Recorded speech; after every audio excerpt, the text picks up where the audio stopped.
Evet saygılı dostlar, Xavi hakkında meraklı rubrikаны seyrettik. Мен белесем Xavi içmegenlerinin böyle Xavi içmege avesligi peyda olğandır ve tamam şimdi siz endi cezvelerinizni koyup Xaviler yapadırsınız. Bizim studiyamızda ise musafirimiz var, şimdi onu sizge takdim etmege isteyimiz. Elbette dostlar, bugün yanda ayttık ki tolerantlık günü kaydetili ve İsmail Gasprinskiy adına kitapxonesinde bu mevzuga bağışlangan bir tedbir olup geçti ve tamam bu haqda biz şimdi laf etmege isteyik.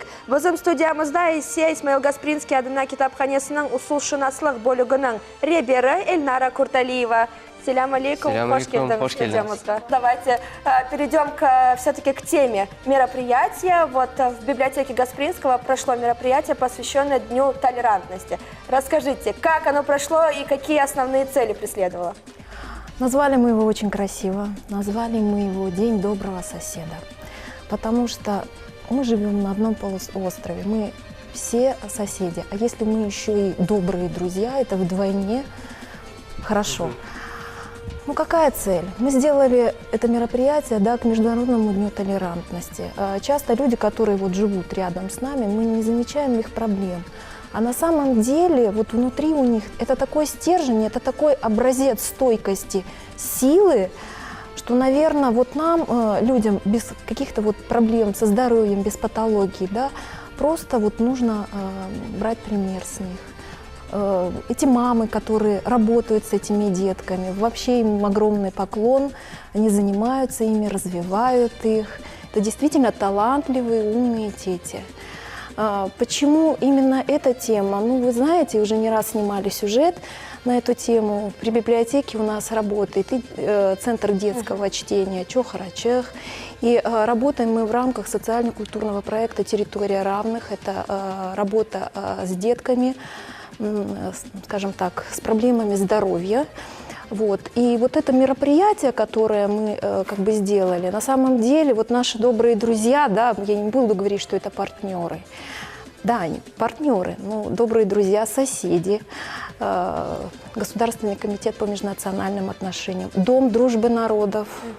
Вы же понимаете, да, что мы дружим абсолютно со всеми национальными автономиями, да, Крыма. Они частые гости и на наших мероприятиях, и вообще приходят к нам в гости, мы обсуждаем какие-то общие планы. Вот мы решили организовать такой день. И инициатором, конечно, выступил Госкомнац. Они организовали такую замечательную благотворительную акцию «Радуга талантов». Дети да, «Радуга талантов», потому что дети с патологиями, они тоже талантливы. И, наверное, талантливее нас, всех вместе взятых, потому что им нужно куда-то свою энергию деть. Она у них есть, такая живая, хорошая, добрая энергия. Вот они организовали эту акцию, к нам обратился Дом дружбы народов, просил поучаствовать в ней. У нас при библиотеке сейчас работает стажировочная площадка, арт-мастерская, под чутким руководством нашего замечательного заслуженного художника Ирфана Ганафиева, педагога.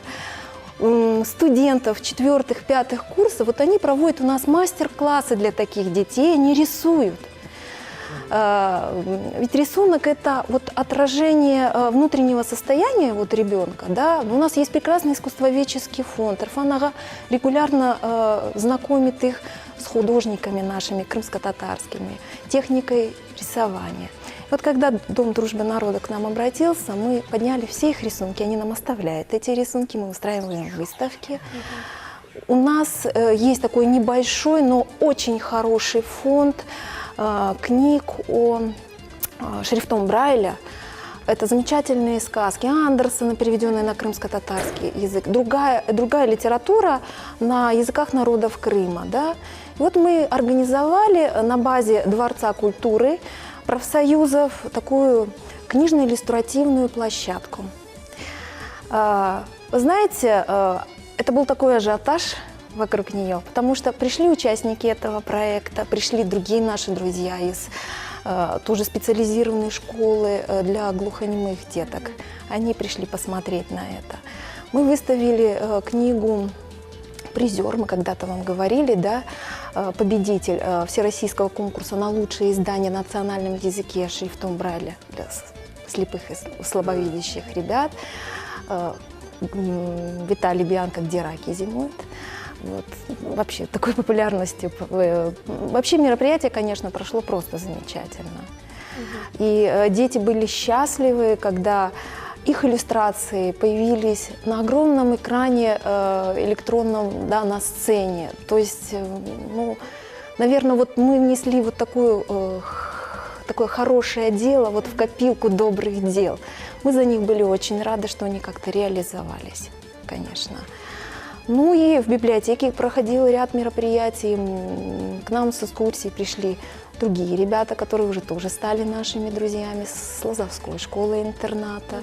И специалисты наши провели тоже мероприятия для них, и познакомились с фондом, и провели по библиотеке. Вы знаете, что у библиотеки прекрасная история, да, какое у нас здание культурно-исторического наследия. То есть вот действительно день – это такой вот показатель приобретений. Все-таки, не скажу гостей, вот приобретений хороших, добрых друзей, хороших, добрых соседей. Вот. И я считаю, что такие мероприятия должны, потому что ну, порой вот время у нас такое, да, вот в этой суете мы многих вещей не замечаем. А каждый год проводятся такие мероприятия, либо это был первый раз? Вы знаете, они проходили, но немножко в другом формате. Вот. А вот в этом году мы решили расширить. Вот пусть это будет так. Я надеюсь, что это станет вот хорошей, доброй традицией, да. Потому что вот действительно и нам приятно, и гостям приятно. Ну вот всем хорошо. Такой, знаете, позитивный заряд на целый год. То есть деткам еще раз показали, насколько важно быть толерантными друг к другу, к своим близким, к своим соседям, и насколько важно жить в мире и в дружбе между собой. Да, потому что теперь детки, независимо от национальности, вероисповедания, когда заходят в библиотеку, они все говорят «Селям алейкум». Они знают, что такое традиционные крымско-татарские праздники. И уже нет таких вопросов, почему у нас сегодня выходной? Да, они уже знают, что сегодня крымско-татарский праздник, там, допустим, Хурбан-Байрам или Ураза-Байрам. То есть дети это уже знают. И это замечательно, потому что, наверное, вот такими мероприятиями мы растим себе хорошее будущее. И дети наши будут счастливы и будут все делать для того, чтобы в Крыму было вот согласие такое вот и понимание все-таки. Не захотели ли детки сами принять участие в организации мероприятия? Они приняли, они предоставили свои рисунки, они комментировали, почему именно так. Я так вижу, да, они все художники, они так видят. Вот. И будем не забывать, что это для них определенный опыт. Они учатся, шкура-Алла, как говорится, у нас есть наш университет, Крымский инженерно-педагогический. Многие из них становятся студентами этого вуза, изобразительного искусства или кафедры, да, декоративно-прикладного искусства. Вот таким образом, ну, мы, наверное, рады, что мы вот как-то причастны к тому, что мы их немножечко интегрируем, да, они начинают верить в себя и видят, что люди верят в них. Это замечательно, когда мечты сбываются, они у них сбываются, вот, поэтому… А много ли людей посетило это мероприятие? Ну, Либо же это были родители этих детей? Нет, на самом деле это мероприятие посетило очень много. Вот то, что мы видели в Дворце культуры в профсоюзах, это же были не только родители, это были гости старшего поколения. Это такой опыт для педагогов, социальных работников. Да? Гостей было очень много. И концерт, который организовали для этих ребят, ведь в нем участвовали и дети с патологиями, и просто ребята, которые любят танцевать, петь, да, вот такое, ну, мне не очень нравится слово, но сейчас такое модное, инклюзивность, да, как бы, ну, наверное, это хорошо, когда детки здоровые. На самом деле, я считаю, что детям все равно, кто рядом с ними. Ребенок больной, не больной, вот они находят общие точки соприкосновения все-таки. И это хорошо, тоже хорошо. Такие мероприятия проводить очень важно, но и в то же время, мне кажется, очень сложно, потому что они отличаются от других мероприятий, допустим, проводимых в библиотеке. И долго ли шла подготовка, и были ли какие-то трудности? Ну, я думаю, в общем-то, основную часть на себя, ну, по крайней мере, проведение, да, в Доме культуры профсоюзов, дворца, вернее, взял на себя Госком наций, Дом дружбы, да, а мы им так помогли. Вот. Но, конечно, такой формат для нас вот в этом году впервые, это наш как бы первый опыт. Но вот посмотрев на все это, вот как у нас это прошло, да, я думаю, что на следующий год это будет уже что-то вот иное. Наверное, может быть, где-то расширим. Мы там увидели где можно еще что-то придумать для этих ребят. То есть я думаю, что на следующий год это будет еще интереснее. Говоря о детском центре Чокрачек, все мы, конечно, знаем, какое место в жизни современного общества занимает библиотека Гаспринского, но говоря именно об этом подразделении, насколько популярен этот центр среди деток на сегодняшний день? То есть приходят ли детки просто так почитать что-то Чокрачек? Детки приходят, ведь сейчас это не просто занятие чтением, да, а мы стараемся вот мероприятия проводить в этом чтении, используя какие-то интерактивные формы. Они рисуют, они это воспроизводят. Сейчас у нас на базе этого центра такой лингва-клуб у нас открылся. Они говорят у нас, переводят на крымско-татарский, на русский, еще и на английский, то есть изучением английского языка. Все-таки детям, наверное, это дается легче, изучение языков. И очень радует, что родители поддерживают эти веяния. Я иногда вот смотрю на этих ребят, наверное, наши дети знают родной язык лучше, чем более старшее поколение. И это вот какой-то пример для старшего поколения. Они тоже стремятся, что-то там конспектируют, такие вот сложные слова, действительно, которые не слышали когда-то. Вот.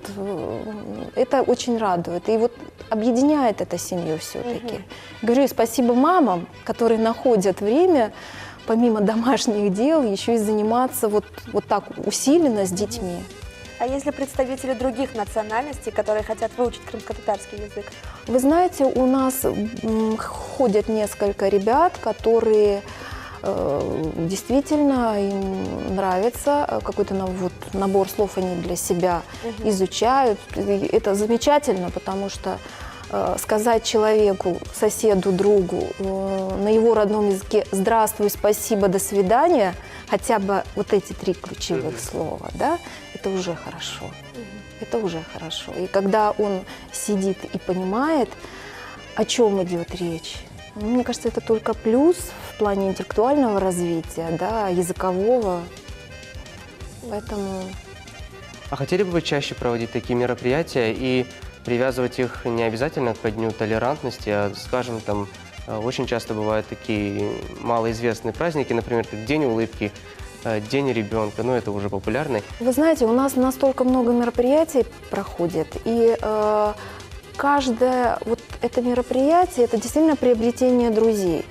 И наши старые друзья, и появление новых друзей, они периодически приходят к нам в гости, начиная от чашечки кофе, да, и обсуждения планов каких-то совместных. То есть все зависит от нас, как мы их принимаем. Принимаем мы всегда их хорошо.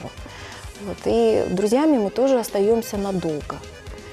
Поэтому ну, вот, проведение таких мероприятий, да, почему бы и нет. Конечно, никогда не хочется привязываться к каким-то календарным датам, да. Я бы, наверное, слицемерила и сказала, нет, только... Нет, конечно. Ну, улыбаться каждый день друг другу. Ну, то есть привязывать к календарной дате – это всего лишь повод. Да, это всего лишь повод. А гостей у нас всегда много. Двери нашей библиотеки открыты для всех, и они не закрываются. Поэтому с утра до вечера всегда, пожалуйста, всех рада видеть.